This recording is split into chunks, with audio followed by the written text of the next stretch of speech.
हाम्रा पत्रकार दिवाकर शाहजीले यो भिडियोमा खुलासा गर्नुभएको कुराहरू सत्य हो पनि, किनकि अहिलेको अवस्थामा हेर्दाखेरि जे भइरहेछ त्यो देखावटी रूपमा छैन, त्यो भित्री चर्चा भएको छ। त्यसैले हामी सबै नेपालीले गम्भीरतापूर्वक लिनुपर्ने हुन्छ यो कुरालाई। पत्रकार दिवाकर शाहको हत्या यदि यो समाचार तपाईहरूको बीचमा आयो भने यसलाई नौलो नमान्नु होला र आज बडो सोचेर गम्भीरतापूर्वक संवेदनशील विषयहरू यो देशको अगाडि राख्न गइरहेको छु। आज म तपाईहरूलाई भन्न चाहन्छु, यदि साँच्चै नै तपाईँ नेपाली हुनुहुन्छ, यो देशलाई माया गर्नुहुन्छ र साँच्चै नै यो देशलाई आफ्नो आमा मान्नुहुन्छ भने आज पहिलोचोटि एसटिभीका दर्शकहरूलाई भन्न चाहन्छु, यो विषयको गम्भीरता बुझ्नु होला। आज कुनै टिआरपीको लागि होइन, भ्युवर्सको लागि होइन, एट्र्याक्सन पाउनलाई होइन, यथार्थ केही कुराहरू भन्नै पर्ने लाग्यो। यो देशको नुन खाएपछि मलाई लाग्यो यो देश मेरो आमा हो भने मलाई लाग्यो कि यो देशको म सन्तान हो भने यी कुराहरू नेपालीहरूको अगाडि राख्नै पर्दछ र त्यही राख्न आएको छु। आज देश सङ्कटमा छ। जति सामान्य सबै कुरा देखिरहेको छ त्यो सामान्य पक्कै पनि होइन। 23 गते जेन्जी पुस्ताद्वारा जुन प्रदर्शन गरिएको थियो त्यो प्रदर्शनको साक्षी म पनि एकजना हो र त्यो दिनदेखि आजसम्म म काठमाडौँमै छु र म तपाईहरुलाई जानकारी गराउँ, बडो नजिकबाट हरेक कुरा निहालेको छु, हरेक कुरा देखेको छु र त्यो देखेर पनि कतिपय कुराहरू सुरक्षाको कारणले तपाईहरुको अगाडि भन्न सकिन। आज पनि असुरक्षित छु र आज म तपाईहरुको अगाडि यस्तो लाग्यो कि यो देशै रहेन भने म आफ्नो सुरक्षा गरेर के गर्ने, बरु यो देशको लागि पत्रकारिताको माध्यमबाट कमसे कम यति आनन्दित हुन्छु म कि देश सङ्कटमा थियो, देश जति बेला कब्जामा थियो त्यति बेला म एकजनाले केही कुराहरू नडराइकन भने आज म त्यही कुराहरू गर्न गइरहेको छु। आज यो विषयलाई म तपाईहरुलाई विनम्र अनुरोध गर्छु, गम्भीरतापूर्वक सुन्नु होला। यति राति यो भिडियो बनाइरहेको छु, यसको ठुलै कारण होला। गम्भीर विषयहरू छन् कि यो देशमा सरकार छ। यदि तपाईँ हो भन्दै हुनुहुन्छ भने तपाईको भ्रम आज चिर्न आएको छु। आज म तपाईहरुको केही भ्रमहरू तोड्दैछु। यो देशमा अहिले सरकार छ, सरकारको अनुभूति गर्नुभएको छ भने भ्रममा नबस्नु होला। स्टन्टले कहिले पनि कदापि देश चल्दैन, काम गरेर चल्छ। तर आज यो देशमा के भइरहेको छ म धेरै भन्दिनँ, मेरा कुराहरूमा कतिपयलाई आफ्नो आफ्नो धारणा होला तपाईहरुको। आज म केही कुराहरू भन्छु, म जति कुरा भन्छु तपाईहरु सर्च गर्नु होला, रिसर्च गर्नु होला। कुनै कुरा खोज्दाखेरि हामी टाइप गर्छौं नि, मोबाइलमा इन्टरनेटमा हामी के खोज्छौं, गुगलमा जान्छौं, युट्युबमा जान्छौं, च्याट जीपीटीमा जान्छौं र हामी कुराहरूको जानकारी लिन्छौं। आज तपाईहरुलाई मेरो पहिलो सुझाव अथवा तपाईहरुलाई सर्च गर्न भनिरहेको छु म के, आज तपाईहरु च्याट जीपीटीमा जानु होला, त्यहाँ केही सर्च गर्नु परेन, यति मात्रै गर्नु होला, आईएनजीओ हरूले बिगारेको देशहरू यति मात्रै टाइप गर्नु होला। मैले मेरो मोबाइलको स्क्रिनमा यति मात्रै टाइप गरे, आईएनजीओ हरूले बिगारेको देशहरू। अब यो टाइप गर्न बित्तिकै एक नम्बरमा आउँछ अफ्रिकी देशहरू, विशेष गरी काङ्गो, दक्षिण सुडान, रवान्डा आदि है। दोस्रोमा आउँछ हाइटी, तेस्रोमा आउँछ अफगानिस्तान र चौथो नम्बरमा आउँछ नेपाल। पाँचौं नम्बरमा छ सिरिया। यो 5 वटा देशको नाम छ जसमा चौथो नम्बरमा यो देशको नाम आइरहेको छ, नेपाल। आईएनजीओ हरूले विभिन्न राम्रा काम गरेका छन्, सकारात्मक नकारात्मक दुवै पक्ष हुन्छ हरेक विषयका। र आज म तपाईहरुलाई भन्छु, तपाईहरु नै सर्च गर्नु होला। तपाईहरुलाई धेरै कुरा जानकारी पाइहाल्नुहुन्छ। मैले जे भनेको छु त्यो सर्च गर्नु होला। मैले बोलेको कुराहरू कतिको सत्य छ असत्य छ त्यो तपाईहरु आफै मूल्याङ्कन गर्नु होला। र आज म तपाईहरुको अगाडि भन्न चाहिरहेको छु, यो देश आईएनजीओ हरूले चलाइरहेको अवस्था छ, बडो संकटमा छ। तपाईहरुलाई के लागिरहेको छ, सबै कुरा सामान्य छ यो देशमा, जे कुरा आँखाले देखिरहेका छौ त्यस्तो नहुन पनि सक्छ। यो देशमा अहिले विभिन्न शक्तिहरू सक्रिय छन्, यति सक्रिय छन् कि यहाँ तपाई हामी चाहे भने पुरै परिवार सहित गायब गर्दिन सक्छ, यति सक्रिय छन्। यो बोलिरहँदा बडो गम्भीरतापूर्वक बुझ्नु होला तपाईहरु कुरा। तपाईहरुलाई के लाग्छ, अस्ति भर्खरै निर्मल निवास अगाडि गाडीको चहल पहल भनेर तपाईहरुलाई लाइभ मार्फत हेर्नु भएको होला। त्यतिबेला कयौं प्रतिक्रियाहरू के आयो भने यो पत्रकार ठिकै लाग्थ्यो तर टिआरपी को लागि यस्तो गरेको हो कि, कदापि हैन, हामी त्यस्ता पापी पत्रकारिता गर्दैनौं। तर आज तपाईहरुलाई भनिदिन्छु, त्यो लाइभ मैले किन गरेको थिएँ भने त्यो लाइभ नगरेको भए तपाईहरु आज सायद मेरो यो भिडियो हेर्न सक्नुहुन्थेन। त्यो लाइभ मैले आफ्नो सुरक्षाको लागि गरेको थिएँ। त्यो लाइभ अफवाह होइन, त्यो लाइभमा सच्चाई छ, त्यो लाइभमा प्रमाण छ। तर ती प्रमाणहरू आज पनि हामी सुरक्षित राखिरहेका छौं र एक्सपोज गर्न सकिनौँ, मिडियामा ल्याउन सकिनौँ। किन थाहा छ तपाईँहरूलाई? त्यो एक्सपोज गर्यो भने मलाई केही हुन्छ कि, मेरा परिवारका सदस्यहरूलाई केही हुन्छ कि, हामी अज्ञात समूहद्वारा फेरि टार्गेटमा पर्छौँ कि, ठुलो खेल चलिरहेको छ र त्यो लाइभले गर्दा ठुलो प्लान चाहिँ डिस्ट्रोय भएको छ। तपाईँ कल्पना गर्नुहोस्। र यदि मेरो सुरक्षाको ग्यारेन्टी कसैले लिन्छ र म आफूलाई सुरक्षित महसुस गर्छु भने त्यो प्रमाणहरू पनि तपाईँहरूको अगाडि राख्छु। आज म देखाउँछु जसरी अफगानिस्तानमाथि अमेरिकाको कब्जा थियो, जसरी अहिले अमेरिकालाई हटाएर त्यहाँ अफगानिस्तानमाथि आजको मितिमा पनि कब्जा छ, त्यस्तै कहीँ कतै हाम्रो नेपालसँग त भइरहेको छैन। यो कुराहरू विचार गर्नुहोला। तपाईँ यतिले बुझ्नुहोस्, यतिले मात्रै बुझ्नुहोस्, यहाँ पानी बाँड्नेहरू मन्त्री बाँडिरहेका छन्। म बालेन्द्र शाह, हर्क साम्पाङ र लगायत जति पनि हुनुहुन्छ, हर्क साम्पाङको धेरै ट्रोल भयो। उहाँ चाहिँ धरानका मेयर हुनुहुन्छ। देशको माटोको लागि उहाँले काम गर्नुभएको थियो। उहाँ जस्तो मान्छे मन्त्री प्रधानमन्त्री बन्न काठमाडौँ आउनुभएको थियो। त्यो टाइममा विभिन्न सामाजिक सञ्जालमा उहाँको मजाक उडाइयो। माटोको लागि काम गर्ने मान्छेहरू यो सरकारमा परेनन्। किन परेनन्? हामी त ट्रोल गर्छौँ, मजाक उडाउँछौँ, हाँस्छौँ, तर हाँसिरहँदा त्यसको गम्भीरता बुझ्दैनौँ, त्यसको संवेदनशीलता बुझ्दैनौँ, त्यो विषयहरू बुझ्दैनौँ। म हर्कजीलाई भन्न चाहन्छु, धरानका मेयर हुनुहुन्छ, हर्कजी तपाईँ पार्टी खोल्नुभन्दा आइएनजिओहरूमा यदि तपाईँ काम गरेको भए, तपाईँको त्योमा सदस्यता भएको भए सायद तपाईँ आज सरकारमा अटाउनुहुन्थ्यो होला। बालेन शाहजी पार्टी खोल्दै हुनुहुन्छ सुनिरहेको छु। बालेन शाहजी बरु एनजिओहरूको लागि काम गरेको भए आज सरकारमा राम्रै पकड हुन्थ्यो होला। केही भ्रमहरू म आज चिर्न गइरहेको छु। आज यो देश कतातिर गइरहेको छ तपाईहरू सायद कल्पनै गर्नुभएको छैन। अब यो बोलिरहँदा यो पत्रकारलाई कुनै पार्टीले चलायो कि, दिवाकर पनि कुनै पार्टीको झोले भयो कि भन्न बेर छैन। कुरा देशको गम्भीरतापूर्वक भन्न चाहन्छु। मेरो सुरक्षाको ग्यारेन्टी लियोस्, मलाई सुरक्षित राखियोस् भने म केही प्रमाणहरू दिन्छु। समय आउँदैछ, प्रमाणहरू दिन्छु र सप्रमाण बोलिरहेको छु। म तपाईलाई देखाउँछु कसरी विभिन्न दूतावासहरू राति 12 बजे सम्माननीय प्रधानमन्त्री सुशीला कार्कीको बालुवाटारको निवासमा छिर्छन्। त्यो गाडीमा को थिए? त्यहाँ त सीसीटीभी क्यामेरा छ नि। त्यो सीसीटीभी क्यामेरा नेपाली नागरिकको अगाडि के सार्वजनिक गर्नुहुन्छ? डेट मिति दिन म तयार छु। जुन दिन म निर्मल निवासमा लाइभ गरेको छु नि, निर्मल निवासको बाहिर गेटमा, त्यो दिन प्रधानमन्त्री कार्यालयमा कुन चाहिँ दूतावासको गाडी ओहोर दोहोर गरिरहेको थियो र त्यो दूतावासको गाडीमा को बसिरहेका थिए? यहाँ हाम्रो देशलाई प्रयोगशाला बनाइदिँदैछ, रणभूमि बन्दैछ हाम्रो देश। जति तपाईहरू सामान्य बुझ्दै हुनुहुन्छ त्यो सामान्य त कुरा होइन, यो बडो गम्भीर विषय छन्। बोल्दाखेरि फेरि सोच्न थाले। किन सोच्न थाले भने बोलौँ किन बोलौँ? म तपाईहरुलाई भन्न चाहन्छु, जुन दिन 23 गते घटना भयो, शान्तिपूर्ण प्रदर्शनमा गोली चल्यो, ल ठीक छ मान्यौ। 24 गते बानेश्वरको फुटेजहरू निकालियोस्। ब्ल्याक टी सर्टहरू कसले लगाएको थियो र त्यो ब्ल्याक टी सर्टमा, कालो रङको टी सर्टमा के लेखिएको थियो, त्यो कुरा सार्वजनिक गर्ने आँट कसको छ? अब यो बोलिरहँदा त्यो ब्ल्याक टी सर्ट लगाउने वालाहरू मलाई टार्गेट गरिसक्यो। अब टार्गेटमा परिसकेँ, नो डाउट। दोस्रो कुरा तपाईहरुलाई भन्छु, सबै ठाउँमा आगजनी भयो होइन। प्रहरीको चौकीहरू प्राय हामी नेपालीहरू बुझ्छौँ। ल मानौ कुनै जिल्लामा के भयो, विराटनगरमा के भयो, कुनै घटना भयो भने धेरैमा के हुन्थ्यो?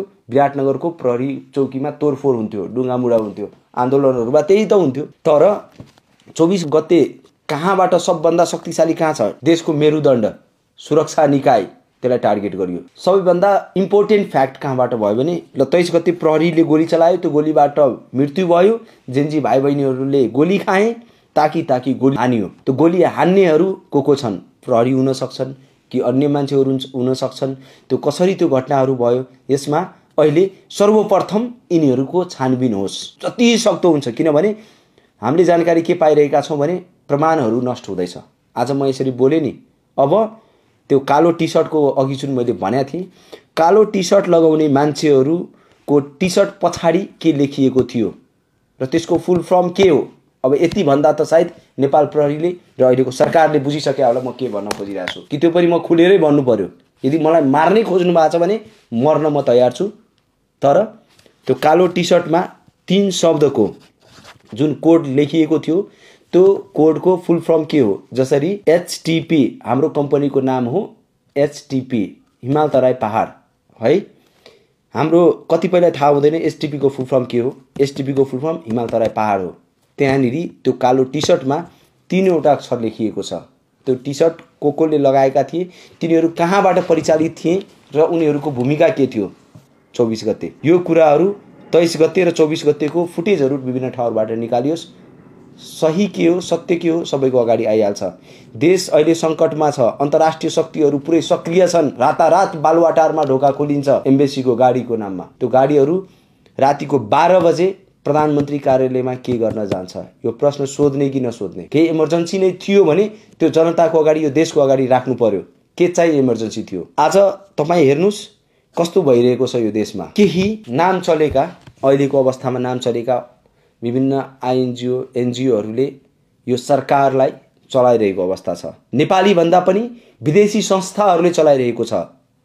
यहाँ 23 गतेको शान्तिपूर्ण प्रदर्शनमा पानी बाँड्नेहरू अहिले मन्त्री बाँडिरहेका छन् र यी सबै कुराको प्रमाण छ हामीसँग। यदि मैले त्यो प्रमाण अहिले राखिदिएँ भने म मात्रै असुरक्षित हुँदिनँ, मान्छे पनि असुरक्षित हुन्छ। हाम्रो पत्रकारिताको एउटा धर्म छ, सूचना दिनेलाई सेक्योर गर्नुपर्छ, सुरक्षित राख्नुपर्छ।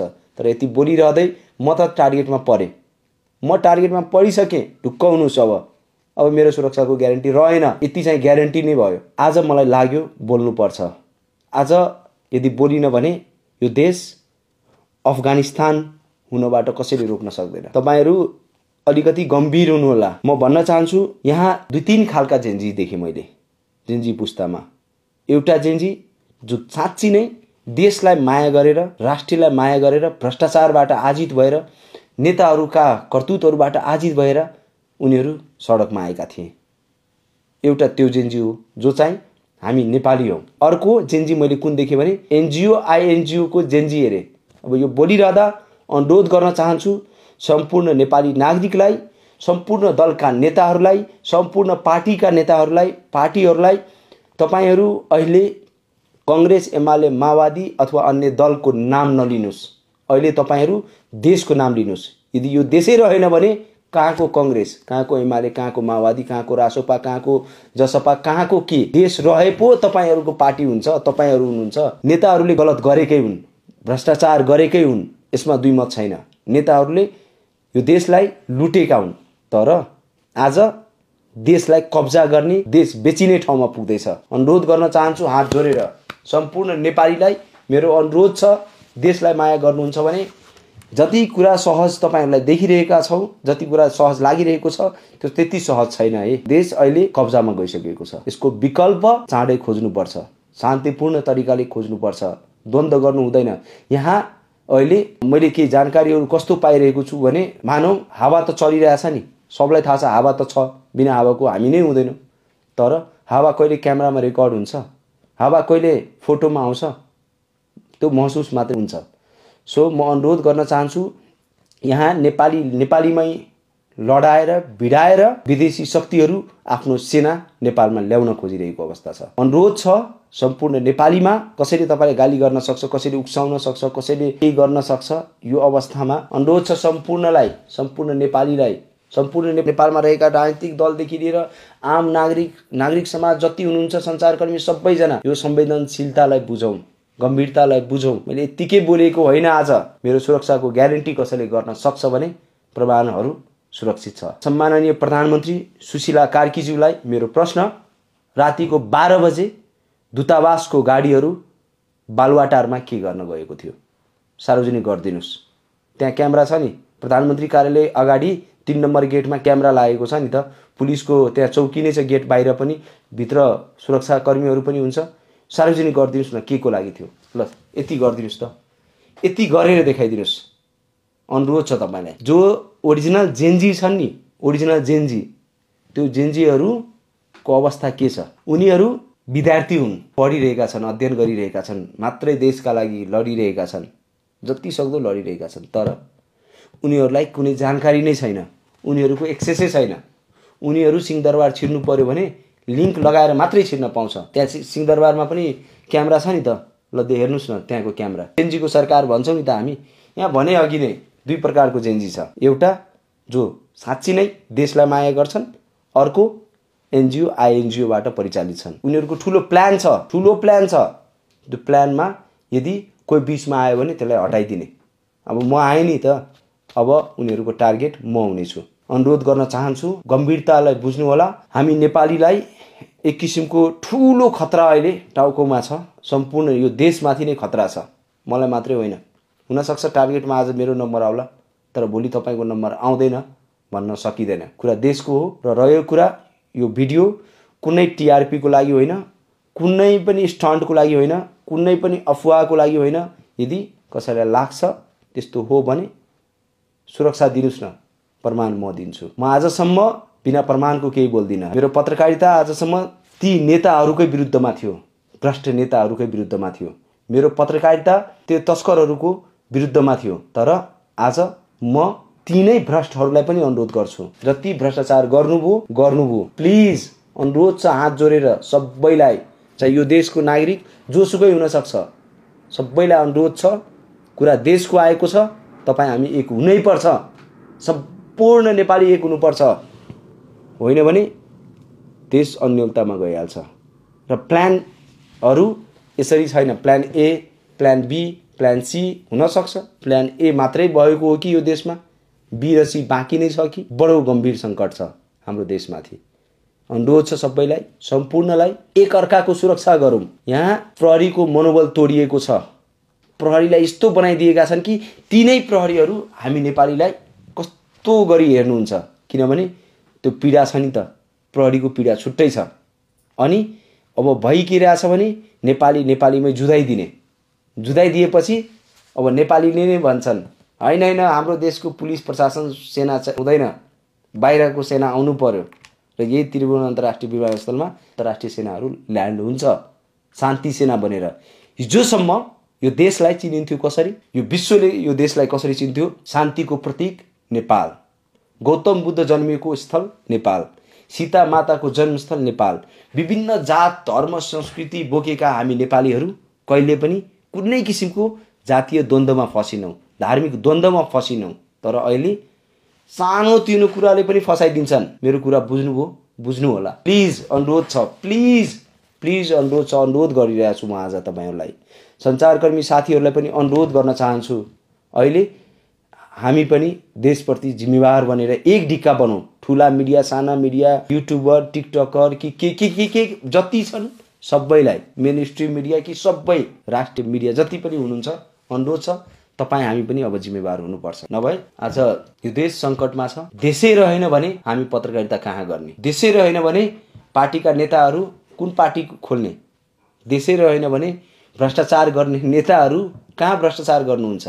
देशै रहेन भने। अनुरोध छ, कुरा देशको हो र यो कुरामा एक ढिक्का हुनुपर्छ। कालापानी, लिम्पियाधुरा, लिपुलेखका विषयहरू टुक्राको लागि हामी मर्न तयार हुन्थ्यौँ।